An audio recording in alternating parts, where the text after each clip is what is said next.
Today, Srila Prabhupada is in his Vigraha form. Will he respond?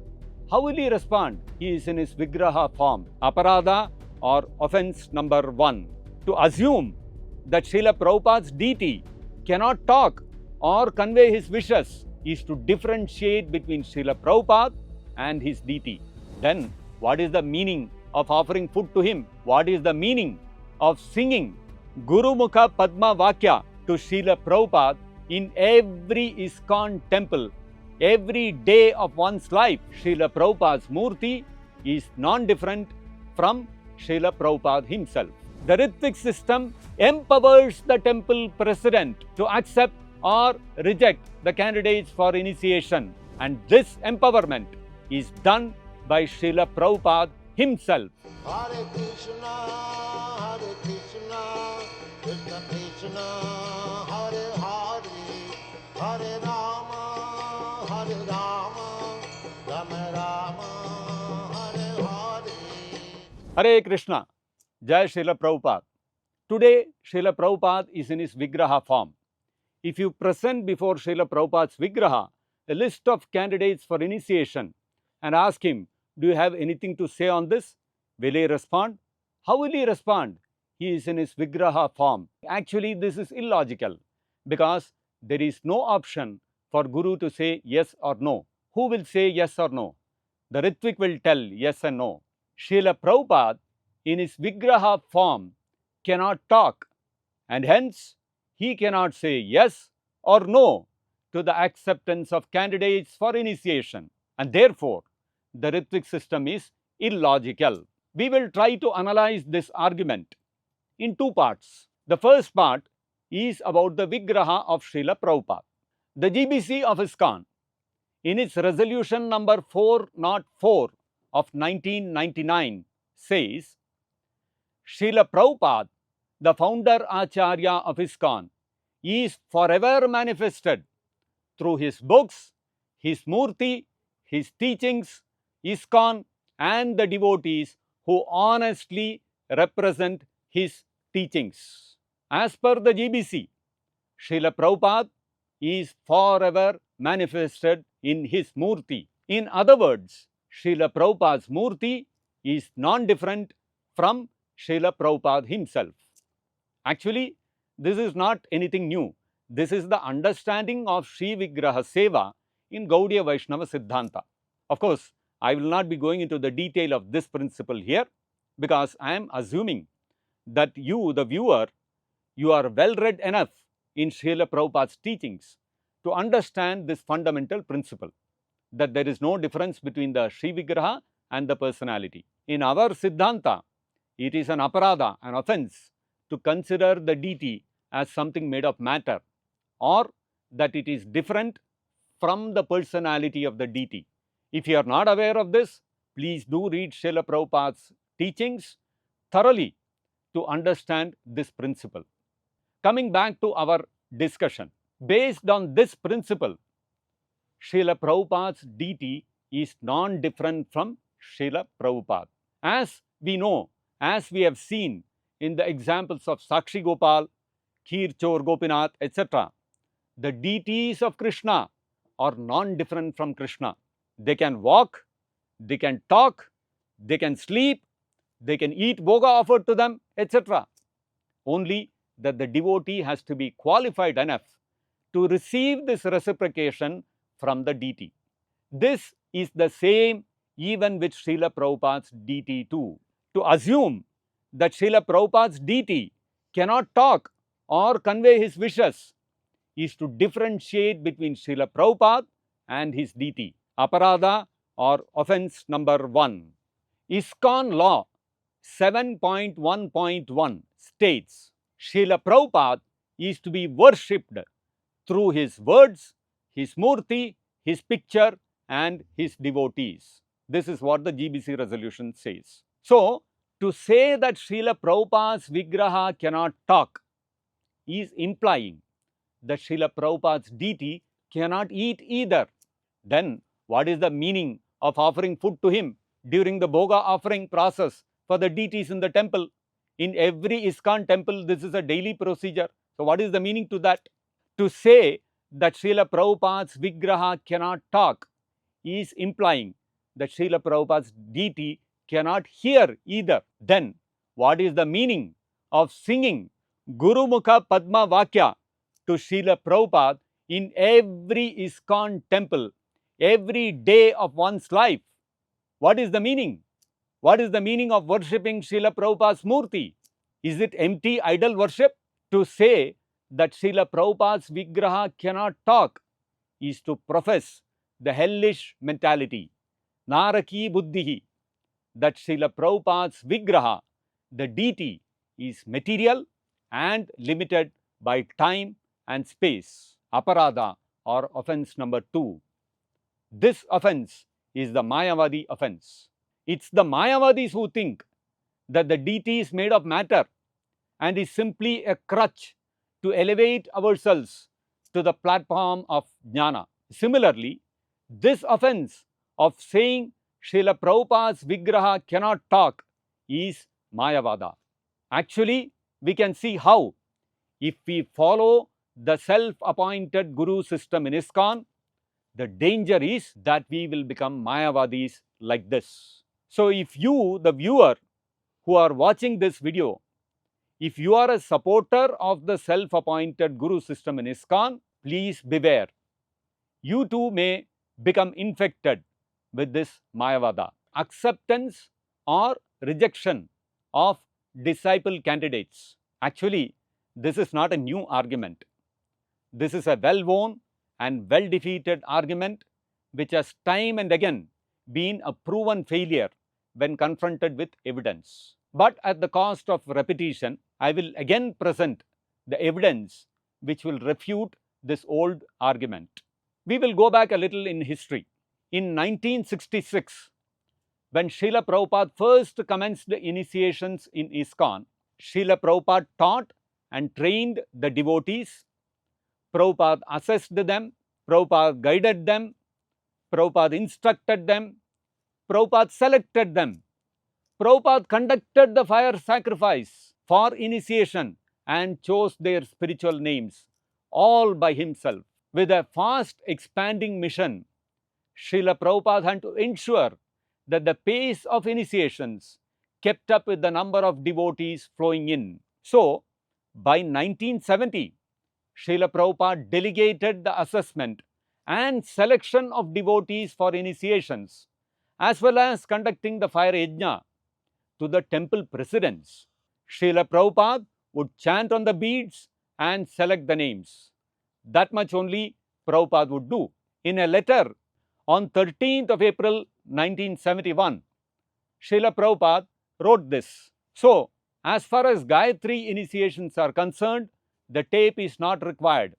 You have the threads chanted on by me, and now I am enclosing here with copies of Gayatri mantra, one for each of the 7 disciples to be initiated.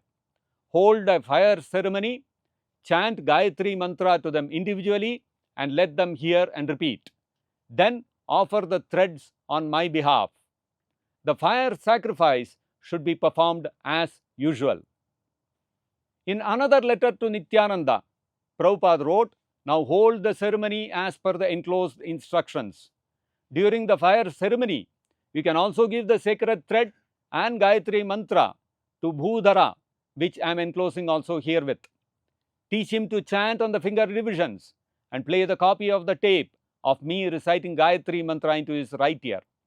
Also, I am sending the beads for Michael Lightfoot, duly chanted by me under separate post. So, you may hold the fire yajna, install deities, and give initiation to these 2 boys. So, this was in the year 1972. By the next year, 1973, the sheer volume of initiations dictated the implementation of the next stage of the Ritvik initiation plan. Srila Prabhupada delegated the chanting on the beads of the new initiates to selected senior devotees. In this letter to Revati Nandan, written on 4th of January 1973, Srila Prabhupada wrote this. Just now, I have received some more requests for giving first initiation from Dhananjaya, and now I am receiving weekly not less than 10 to 15 such requests from new students. So, it is becoming very expensive to send so many sets of beads such long distance, and it's become little bothersome for me also. So, I think now you may be appointed by me to give first initiations to new disciples by chanting on their beads on my behalf. In America, Kirtanananda Swami is doing that. So now, if there are two of you, that will give me great relief. Kirtanananda will chant on the beads for new devotees in America, Canada, like that. And you can chant on the beads for the European continent, new disciples. They shall, of course, still be considered as my disciples, not that they shall become your disciples. But you will be empowered by me to chant their beads, and that is the same effect of binding master and disciple, as if I were personally chanting. They may continue to send me their letters of request along with the President's recommendation, and I shall give them name, and it will be entered by my secretary in our records. Only I will send my letter of reply to you, and you will purchase beads there and chant them and send along with my letter to the new initiates. Is that all right? In another letter to Bhutatma in 1973, Srila Prabhupada wrote, "Upon your recommendation, I am very glad to accept the 6 new students as my duly initiated disciples." Their letter is enclosed herewith. As for chanting on their beads, I have delegated Kirtanananda Swami to chant on the new devotees' beads on my behalf in your country. In Europe, Revati Nandan Swami will chant on the new devotees' beads on my behalf. So you see, for second initiations, Srila Prabhupada had, by 1971 itself, instituted the practice of chanting the Gayatri mantra into the ear of the initiate through either his recorded voice or by the GBC there. So, by 1973, Srila Prabhupada had put in a place of initiations. And in this system, what was happening? The temple president would assess and select candidates for initiation based on criteria set by Srila Prabhupada, like chanting 16 rounds, following 4 regulative principles, attending sadhana, etc. Simultaneously, those GBC disciples who were appointed by Srila Prabhupada would chant on the beads, and these beads would be sent to the temple president. The temple president then would conduct the fire sacrifice, handing over the beads and announcing the spiritual name of the initiates after the yajna. So, Srila Prabhupada retained with him only 2 aspects of the initiation ceremony.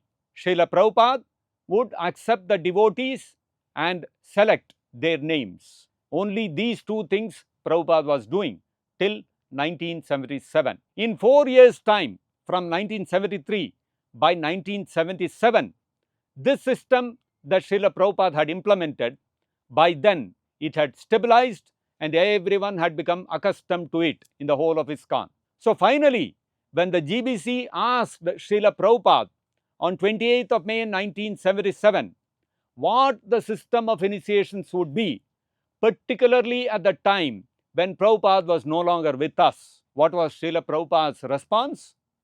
Srila Prabhupada's response was instantaneous, that he would recommend some of his disciples to act as Ritvik. Again, this is the hallmark of Srila Prabhupada. No dithering, no hesitation, no procrastination. He was crystal clear what he wanted and how he wanted the system of initiations. In 1970, long before the devotees had come up with this question in 1977, Srila Prabhupada was already working towards the reply for it. He swiftly carved out the final aspects of this system which he had long built up with this very purpose in mind, sustaining the system of initiations even after his physical disappearance. How?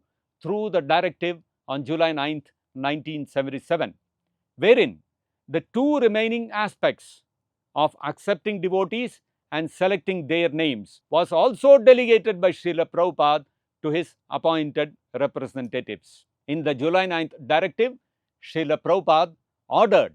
In the past, temple presidents have written to Srila Prabhupada recommending a particular devotee's initiation.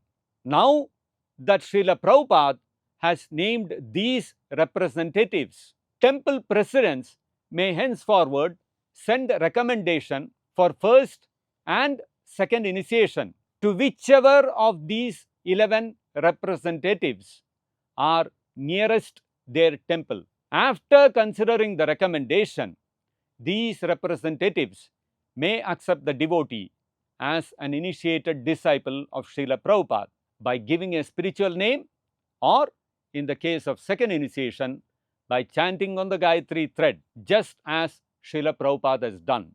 So this was the instruction of Srila Prabhupada given in the July 9th directive in 1977. So the plan which Srila Prabhupada had built up from 1970 to 1977 was now fully in place. The system of initiations had been set up in ISKCON over 7 years, step by step, and had been stabilized by Srila Prabhupada. The system of initiations which Srila Prabhupada set up and ran for 7 years from 1970 in his physical presence consisted of what? It consisted of temple presidents observing the candidates for initiation for a period of 6 months at the temple.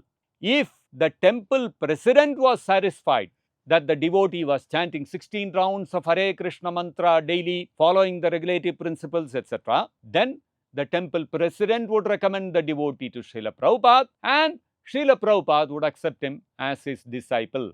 This was the system running in Prabhupada's physical presence. Srila Prabhupada had delegated to the temple president the process of filtering suitable candidates and saying yes or no to them for initiations. It was the temple president's responsibility, and it was within his power to say yes or no to a candidate. Of course, with reasonable justification and not whimsically. Srila Prabhupada personally implemented and oversaw this system for 7 years. And in 1977, Srila Prabhupada instructed the temple presidents to continue this. So, it is not that in the Ritvik system, Srila Prabhupada has no power to say yes or no to a candidate for initiation. On the other hand, Srila Prabhupada has delegated the power to and empowered the temple president to take that decision, to say yes or no to the candidate. The Ritvik chants on the beads and selects the names. It is the temple president's responsibility to filter the candidates. He is empowered to do so by Srila Prabhupada in his July 9th, 1977 directive. So, we should not get misled by this facetious argument that Ritvik system takes away the power of the Guru to accept or reject the disciple. In fact, it is the other way around. The Ritvik system empowers the temple president to accept or reject the candidates for initiation. And this empowerment is done by Srila Prabhupada himself. Srila Prabhupada is so potent and powerful that he can empower the temple president to do so on his behalf. The temple president has to use this empowerment judiciously and responsibly. Then he will be a true representative of Srila Prabhupada, and Srila Prabhupada's power will flow through him for this purpose of accepting or rejecting candidates for initiation. I would again wish to caution the viewers that one must be very, very careful of the pitfalls and dangers of the self-appointed Guru system. Please beware of the self-appointed Guru system and do not fall prey to it.